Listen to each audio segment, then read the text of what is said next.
This is how you can check the country Greece national debt. If this helped, drop a like, share the video, and subscribe for more. Create content effortlessly. Click the link down below and enjoy the tutorial. First website, you can check the central government's debt right here. As you can see, we have a graph and it dates back all the way to 1998 to 2022. We're in an uptrend, okay? Like, this is pretty bad debt, 253. This is an extensive website as well. You can even search for all countries and economies as far as the debt that they hold, and so forth. If you were to scroll down, okay, well, that's this website. The next website, it's called macrotrends.net.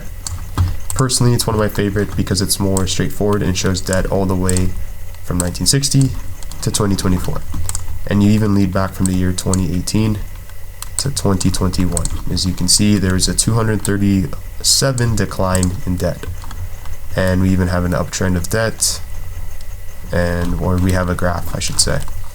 And again, you can scroll down, you have more extensive data in all the different countries.